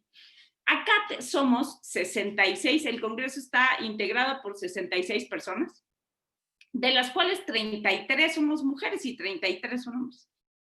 Y las resistencias son inmensas, inmensas. No solamente a la utilización del lenguaje incluyente, a la incorporación de la perspectiva de género, a la dictaminación de los temas. Y te lo digo porque ponías algunos ejemplos, ¿no? Que no es únicamente la Comisión de Igualdad la que se tiene que encargar de la incorporación de la perspectiva de género, que también lo tenemos que ver, y ponías el ejemplo de la Comisión de Presupuesto. No puedo estar más que de acuerdo contigo, pero simple y sencillamente no pasa, no sucede. Las comisiones están encabezadas por mujeres, pero mujeres que no tienen el compromiso de la incorporación de la perspectiva de género, ni tampoco de la construcción de la igualdad, pero sí tienen el discurso. Sí tienen un discurso vacío que significa mucho para mucha gente, porque pues, les echan loas y les dan aplausos, pero ya en la materialización de los hechos, eso no existe, no se da. Si no existe la presión de las pocas mujeres de esas 33 que seguimos siendo, y perdón que lo diga, pero seguimos siendo las locas, las incómodas, las eternas insatisfechas, la de, ay, ahí viene esta otra vez con sus comentarios fuera de lugar, ¿no? Si no fuera por eso, la verdad es que habría comisiones que nunca siquiera hubieran tratado el tema, ni siquiera utilizado el lenguaje incluyente en sus dictámenes. Yo hasta el día de hoy me sigo peleando, y hoy el reglamento del Congreso de la Ciudad de México, la ley orgánica del Congreso de la Ciudad de México ya obliga que todos los dictámenes e intervenciones de las diputadas y diputados tienen que ser con perspectiva de género y con lenguaje incluyente. Eso no pasa en la realidad, y ya lo tenemos en lo formal. ¿A qué es a lo que voy? Porque, bueno, podría yo poner ejemplos de las cosas, de todas las cosas que dijiste. Yo creo que el reto mayor que tenemos es cómo seleccionar como ciudadanía, como partidos políticos, como mujeres de partidos políticos, como mujeres de instituciones, como mujeres de organismos internacionales, como mujeres de organizaciones de la sociedad civil. ¿Cómo seleccionar a las mejores mujeres o a los mejores perfiles de mujeres, para no decir a las mejores mujeres, a los mejores perfiles de mujeres que sí respondan a las necesidades del 52% de la población? Y que no solamente sigan utilizando, y miren que este debate, mi querida Flor, tú no me vas a dejar mentir, lo dimos en 2013. Lo dimos en 2014 y yo fui Paula Soto, yo mea culpa, fui una defensora de las que decía no importan las mujeres que llegan, importa que lleguen las mujeres. Después de que en 2013 y en 2014 logramos la incorporación del principio de paridad en la Constitución. Y a mí llegaban las mujeres en los estados y me decían, es que Paula, están llegando no sé qué y no sé qué. Y yo decía, no importa, que lleguen esas mujeres y ya después nos hacemos bolas y las capacitamos y las empoderamos y les damos toda la preparación y van a... No ha pasado. Mira, seamos honestas, claras y contundentes, y entre nosotras, en estos encuentros, no reconocemos la verdad y no reconocemos dónde está el problema. El problema no son nada más los hombres machos, misóginos, perdonen, no se pongan los sacos quienes no se lo tienen que poner, póngaselo quien se lo tenga que poner, pero el problema no son solamente los hombres machos, misóginos, retrógradas, que no logran entender que en la construcción de una sociedad igualitaria todas y todos ganamos, porque a ellos también se les van a quitar muchísimos pesos impuestos por este patriarcado que los ha hecho a ellos dueños de lo público, pero también con unos costos personales brutales. Pero bueno, ese es tema esa es harina de otro costal, ¿no? ¿Cómo hacemos para que los perfiles, no solo de mujeres, también de hombres, pero en este momento me ocupan las mujeres, porque la carga de la construcción de la sociedad igualitaria no es solamente, ni debe ser únicamente de nosotras las mujeres, ¿sí? Pero ¿cómo le hacemos para que los perfiles que se estén seleccionando sean perfiles que en realidad le convienen a la construcción de esta sociedad igualitaria, el compromiso con la agenda de género? Porque a los partidos políticos, perdónenme, pero es la verdad, a los partidos políticos tampoco les interesa, y a sus cúpulas tampoco les interesa, en la realidad, el avance político y el avance de la agenda en los estados y en el país. Ahí está el problema, porque sí, hoy tenemos congresos paritarios, hoy tenemos gabinetes paritarios, y eso honestamente está generando cambios. Yo creo que sí los hay, sí los hay. No los hay con la contundencia que queremos, sin lugar a dudas. Yo lo hemos platicado desde hace muchísimos años, Marta Tagle y yo, y coincidimos en algo, y la menciono porque es una de las mujeres con las que yo coincido, y he tenido la oportunidad de coincidir en muchos temas, pero sobre todo en muchos momentos. Necesitamos mujeres de poder en el poder. Ve el Congreso de Morelos, perdónenme que se los diga, pero ve el Congreso de Morelos. Tienen una comisión de igualdad sin presidencia. Y además la presidencia estaba ocupada por un hombre. En un Congreso que tiene 70% de mujeres. ¿De veras no hay mujeres para que ocupen la presidencia de la Comisión de Igualdad? Cuando fue una lucha que vimos nosotras contar con esa comisión, perdónenme si estoy siendo políticamente incorrecta, pero pues es lo que me caracteriza. Discúlpenme ustedes, pero pues las cosas se tienen que decir. Eso es lo que yo creo. Las comisiones acá en el Congreso de la Ciudad de México están integradas en paridad entre mujeres y hombres. Acaban de desechar en una de las comisiones más importantes la iniciativa para declarar el 5 de noviembre en la Ciudad de México el Día de las Personas Cuidadoras. Y hubieras escuchado los argumentos que dieron mujeres. Dijeron, pues si todas y todos cuidamos por igual, pues si yo cuido a mis perros. Esas fueron las frases que virtieron diputadas y diputados de la Ciudad de México para evitar que se reconozca uno de los trabajos que de manera más tradicional hacemos las mujeres y que ha impactado en nuestra vida de manera negativa históricamente. Y hubo quien dijo, pues si yo cuido a mis perros, pero si los hombres y las mujeres cuidamos por igual.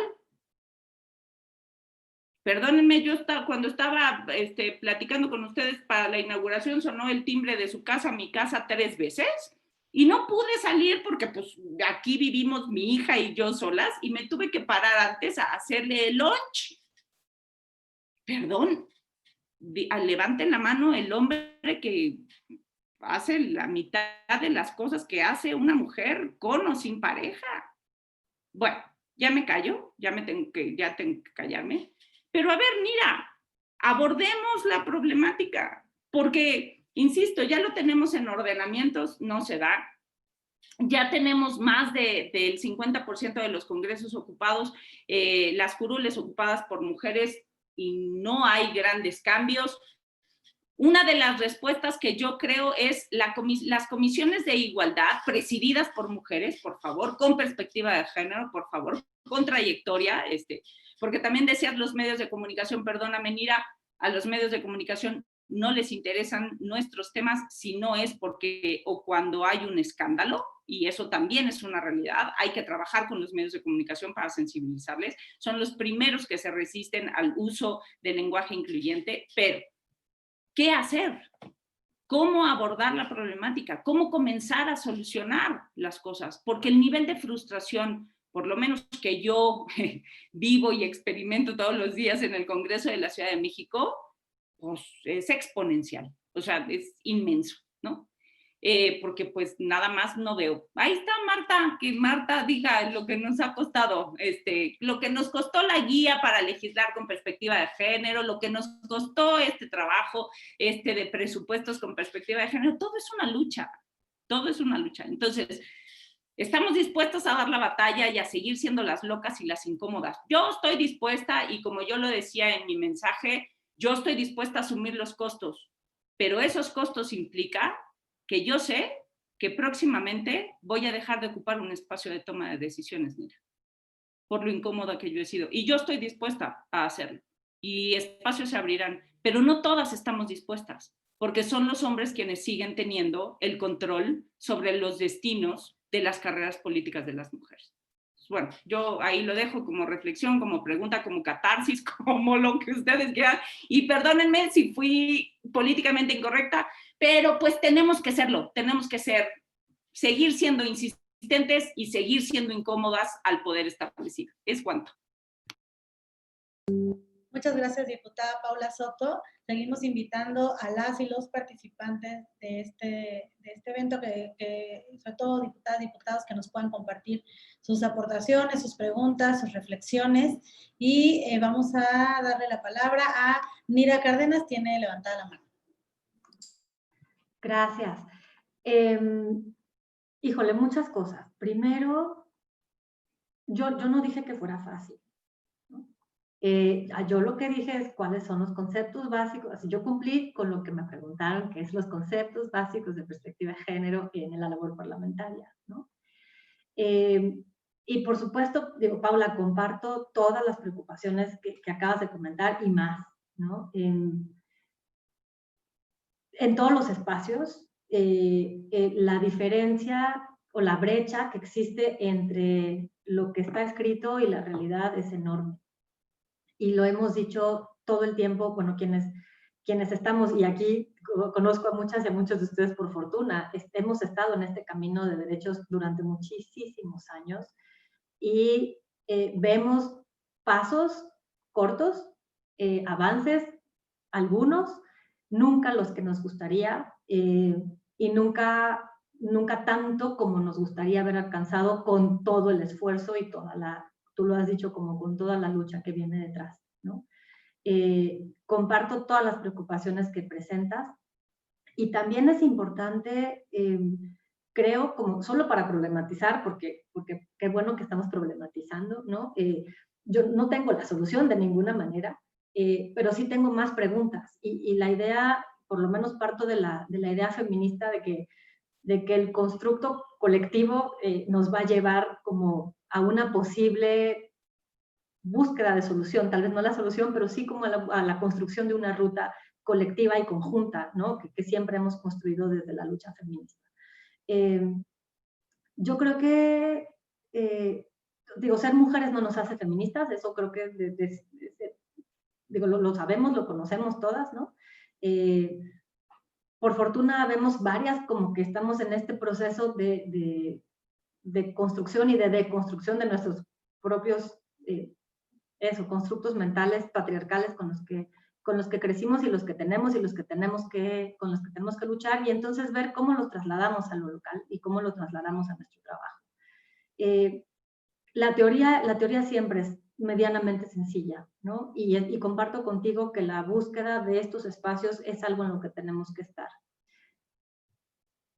Sí, desafortunadamente es mediante diferentes luchas. Sí, también es verdad que, o por lo menos yo lo creo así, y puede sonar muy utópico, pero la verdad es que hace algunos años, y no me dejará mentir Eli Plácido, que también está acá, siquiera pensar en que íbamos a tener un congreso en la ciudad paritario era imposible, ¿no? Y pensar, y con Eli también estuvimos en el tema de la legislación de la interrupción del embarazo en la Ciudad de México, que fue una lucha súper grande y súper interesante, y por fortuna pudimos desde una oficina como la nuestra participar brindando estándares internacionales en la materia, Y también para nosotras fue una novedad dentro del sistema de Naciones Unidas, no me dejará mentir Eli en su momento, ¿no? También desde nuestras trincheras, la idea es encontrar estas sinergias y al atender esta realidad que siempre nos rebasa, ¿no? Y ver cómo no es suficiente tener un Congreso paritario y entonces, ¿qué más? Y entonces no es suficiente tener lenguaje incluyente. Bueno, lo logramos, ¿qué más? No es suficiente tener otro documento sobre presupuesto. Está bien, pero ya lo tenemos, ¿qué más? ¿No? Sí es cierto que los avances que tenemos hasta ahora, o por lo menos esa es mi impresión, han sido por las mujeres y para las mujeres y haciendo frente a enormes resistencias, independientemente de desde donde vengan esas resistencias. Pero también creo, como defensora de derechos humanos, que ese es el espacio en el que decidimos estar. Y ese es el espacio en el que seguimos estando como luchadoras que somos, ¿no? Ojalá que llegue un momento en el que no sea una lucha y sea un trabajo en equipo. Pero mientras llegamos ahí, cuenten por lo menos con la oficina y con las feministas que estamos ahora en el sistema de Naciones Unidas para avanzar en lo que sea posible.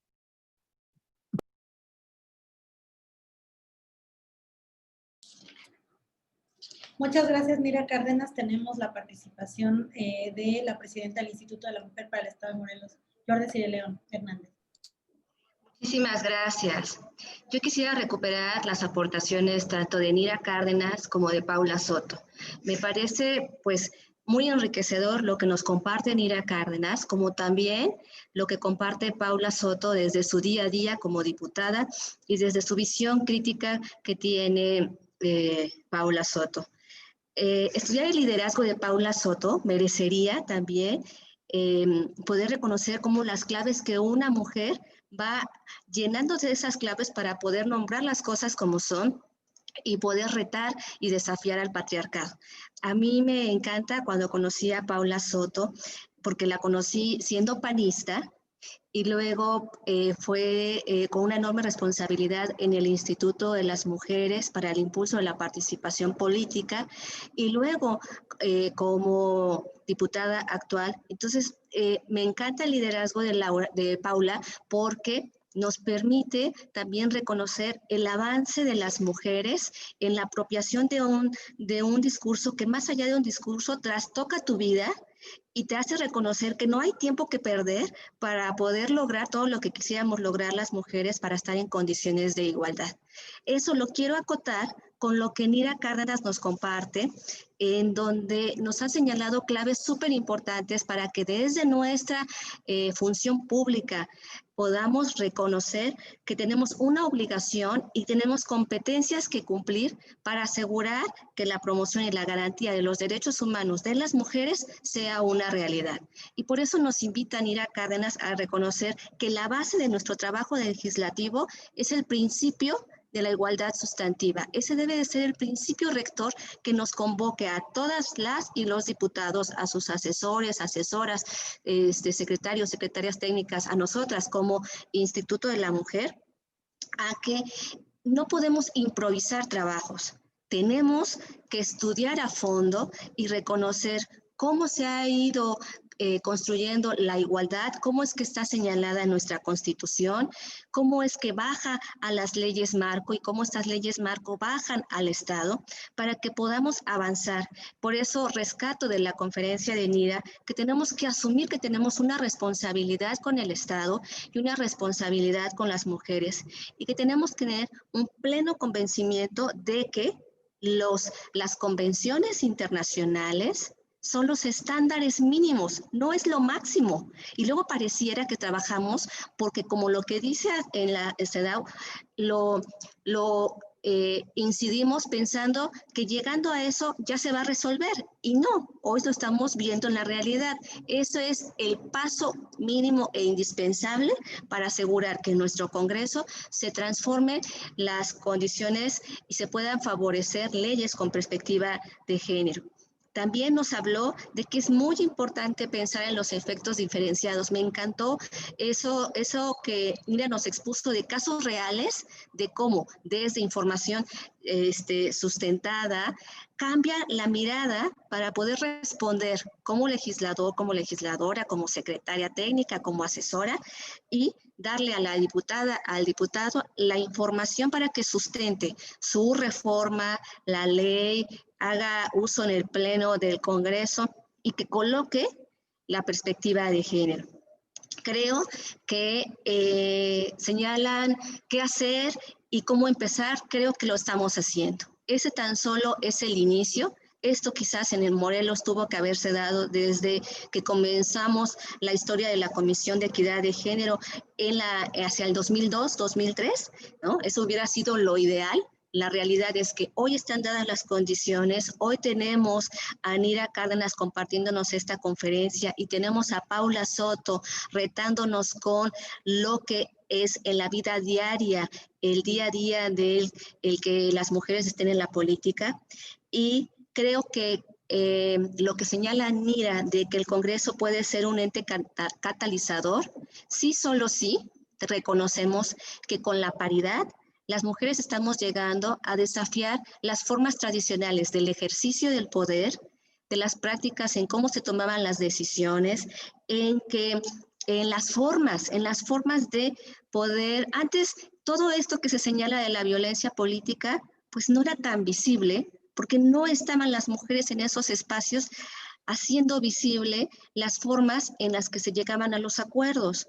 Hoy es otra la realidad y nos convoca desde las herramientas de conocimiento y herramientas técnicas a poder responderle mejor a las mujeres y poder avanzar en el Congreso. ¿En qué tenemos que avanzar? Además de legislar con perspectiva de género, que esa es una tarea fundamental y sustantiva, tenemos que avanzar en protocolos para la prevención del acoso sexual.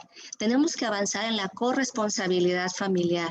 Tenemos que avanzar en la igualdad salarial, que las mujeres y los hombres puedan llegar a los cargos directivos, ¿sí?, en condiciones de igualdad, en el lenguaje incluyente, en materializar, fortalecer la Comisión de Igualdad de Género. Segundo, tener una unidad de género o una similar al CELIC en nuestra entidad que nos permita que esto que estamos hoy haciendo se convierta en una práctica diaria para que trastoque la vida de las y los legisladores, de sus equipos, y se convierta en una herramienta que ya la traes de inmediato para poder estar diferenciando, estar discutiendo y poder estar favoreciendo el principio de igualdad. Entonces, mi intervención está por un lado en retomar lo que Nira ha colocado como claves y retomar también lo que Paula ha colocado. No es un tema de ser incómoda políticamente, se trata de nombrar una parte de una realidad, pero ante esa realidad también decir que estamos en un proceso y que esta es la intención desde la confianza expuesta con el Congreso del Estado, el Instituto de la Mujer, el CELIC, el Congreso de la Ciudad de México, es que encontremos las formas para avanzar. Siempre va a haber más formas para seguir favoreciendo las prácticas patriarcales, pero creo que la llegada de las mujeres a estos espacios de poder tiene que ser para transformar el poder y transformar que podamos todas, asumiendo nuestras competencias y responsabilidades, no por un asunto de discurso, no por un asunto de buena onda, por un asunto de moda, sino por el pleno compromiso de que tenemos una responsabilidad otorgada por el Estado y que debemos de avanzar para que tengamos un Congreso que además de paritario sea inclusivo, igualitario y que avance a la progresividad de los derechos de las mujeres. En ese sentido es mi participación. Me parece que de la intervención podemos recuperar muchas claves que pudieran parecer sencillas, pero que en la sencillez, me parece, Nira, has colocado los elementos fundamentales como los pasos mínimos indispensables. Ya la guía con la que estaremos trabajando a partir de la siguiente sesión, pues nos irá acompañando para que la labor legislativa incorpore la perspectiva de género, rescatando lo que has dicho, Nira, que es que además de que venga la perspectiva de género en la ley, en el presupuesto, se inserte en nuestra práctica diaria, porque estoy segura que entonces así habrán las transformaciones en el Congreso del Estado, como lo estamos viviendo en el Instituto de la Mujer para el Estado de Morelos. Muchísimas gracias. Muchas gracias, presidenta del Instituto de la Mujer para el Estado de Morelos, Flor Desiree León Hernández, y le vamos a pedir a Marta Juárez, tiene levantada la mano, que nos pueda compartir. Muchas gracias Nira por tu excelente, perdón, participación, a la diputada Paula Soto por dejar estos puntos críticos y claves de la realidad y de cómo preguntarnos el ir hacia adelante. Digamos, todas coincidimos en estas intervenciones, en que la lucha de las mujeres y desde la defensa de los derechos humanos ha sido de una larga trayectoria y que reconocemos avances, pero sobre todo reconocemos desafíos y piedritas en el camino. Yo creo que lo que la diputada Paula Soto está planteando no es un tema menor, no es un tema sencillo, porque lo que ella está planteando es, hemos impulsado, y desde la Oficina del Alto Comisionado y de las Naciones Unidas y con los tratados y las recomendaciones, se ha impulsado internacionalmente un cambio de paradigma a favor de los derechos humanos y de la igualdad de género.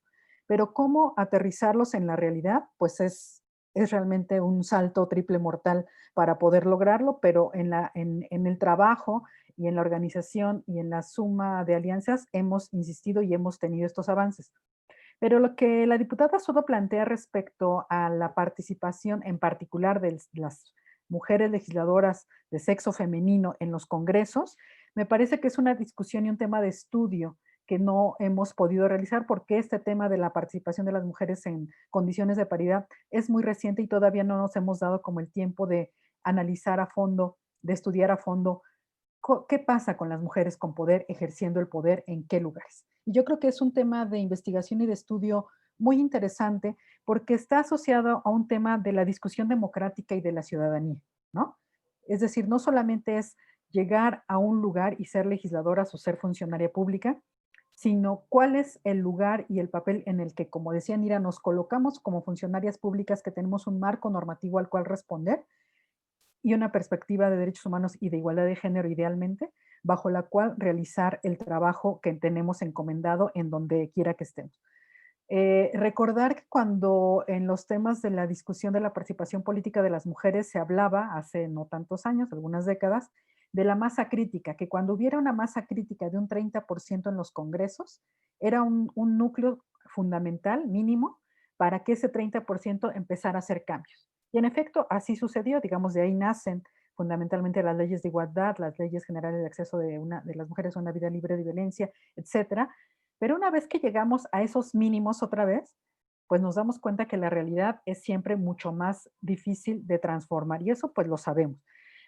Por eso yo creo que lo relevante de la intervención de la diputada Paula Soto es eso, o sea, tenemos desafíos que discutir más allá de los derechos humanos y de la perspectiva de género por sí misma, sino de la participación democrática y de la vida democrática en las instituciones. Y sabemos que los partidos políticos pues no necesariamente han ido a la par de estas discusiones a fondo, ni tampoco la formación de liderazgos con estas perspectivas de las que estamos hablando. Es más tarea, mucho más trabajo a lo que hacemos desde las diferentes instancias, sea la Comisión de Igualdad de Género, sea el Instituto de las Mujeres, sea las oficinas de Naciones Unidas, sean los espacios técnicos de producción de documentos para acompañar esos procesos desde cualquier trinchera, sociedad civil, etcétera, pues tenemos muchos trabajos y mucho desafío, porque en efecto lo que hay que transformar es la realidad y eso no está sencillo.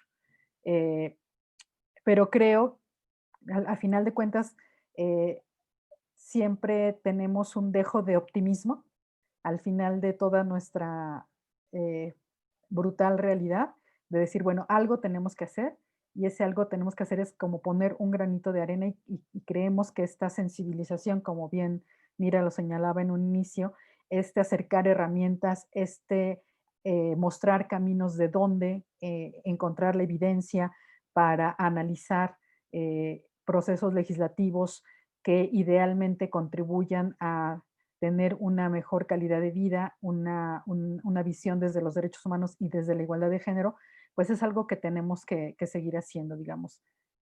las feministas sabemos que llegamos, que avanzamos, que damos un paso y llegamos a un lugar, pero es como el ejercicio de Plaza Sésamo. A mí me gusta mucho recordar eso, cuando en Plaza Sésamo un muñequito le preguntaba a una mamá, mamá, ¿dónde es allá? Y la mamá le decía, allá es allá. Y el niño le decía, vamos allá. Caminaban. Y cuando llegaban a ese supuesto lugar al que era allá, de nuevo el pequeño preguntaba, ¿ya llegamos allá? Y de nuevo, no, no hemos llegado allá, llegamos acá. ¿Dónde es allá? Allá es allá. ¿No? Entonces es como ese reto constante, esa utopía de que nunca vamos a llegar allá, ¿no? Pero que en ese transcurrir de pasos, de acercarnos y de caminar, pues se van dejando algunos aportes, algunas herramientas, algunos, pues sí, avances que pueden contribuir, que no de manera fácil, a pues aspirar a un escenario eh, un tanto cuanto mejor. Muchas gracias. Gracias, Nira, por tu exposición. Muchas gracias, Marta. Si alguna de las o los diputados quisieran compartir algunas palabras, este es el momento. Y si no, vamos a dar por concluido nuestro espacio, no sin antes recordarles que hay otras sesiones y que se les está enviando de igual manera el programa por su correo electrónico y también la liga para las siguientes sesiones.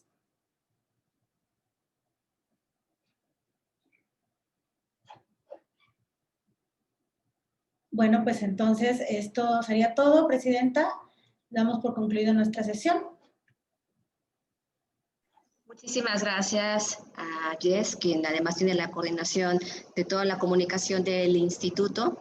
Agradezco a quienes participaron de ser un poco más del 60% de representación del Congreso del Estado estuvo presente en esta capacitación. El inicio de este proceso de fortalecimiento, como lo señalaba bien Mira, un proceso de fortalecimiento en conocimientos y en habilidades que nos estaremos acompañando de la guía elaborada por el CELIC, este centro especializado, centro que nos permite al Congreso del Estado de Morelos, en coordinación con el Instituto de la Mujer, favorecer a quienes forman parte de este Congreso para que con el trabajo andado del CELIC, este centro de investigaciones y que aspira también en el Congreso de la Unión, del Congreso de la Ciudad de México, ya te estoy poniendo en el Congreso de la Unión, Marta, en el Congreso de la Ciudad de México, a que la igualdad sustantiva sea pues un principio rector, más allá de que un principio que esté en nuestra vida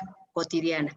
Así que agradecemos a quienes, todas las personalidades que participaron en este inicio de esta capacitación, que yo creo que fue a ser parte fundamental de un proceso en el que hay que recoger todas las inspiraciones que hoy quedaron plasmadas en la participación de Nira, en la participación de Paula, en la participación de Marta, también en lo expuesto por el diputado presidente Alfonso de Jesús, para que podamos encontrar siempre los caminos que nos permitan transformar la realidad. Tenemos poco tiempo y aún con el poco tiempo que tenemos hay que trabajar y hacer todo para cambiar esta realidad. Estoy segura que esta capacitación será el inicio de un proceso que nos permitirá ir atendiendo lo señalado de parte de nuestra realidad. No hay que negar a la realidad que tenemos, esa es la realidad y con esta hay que avanzar. Hay acciones favorables, otras que no, y hay que redoblar todos los esfuerzos. Nuestra próxima sesión, si no me equivoco, es el 4 de noviembre, también son 2 horas, estaremos conectadas vía Zoom, y posteriormente el 20 y el 27 de noviembre estaremos con las 2 sesiones de presupuestos públicos. Agradezco su interés, su participación de todas y de todos, y de también este esfuerzo que se hace entre 2 congresos de nuestro país, entre el de la Ciudad de México y Morelos, para que podamos fortalecer nuestros conocimientos y habilidades y hacer que la igualdad sea una realidad para las mujeres en nuestra entidad. Muchísimas gracias a todas y a todos. Nos estaremos viendo entonces y conectando el próximo viernes. Hasta pronto. Muchas gracias. Adeu. Gracias. Nos Lindo vemos. día. Igualmente. Buen día para todos.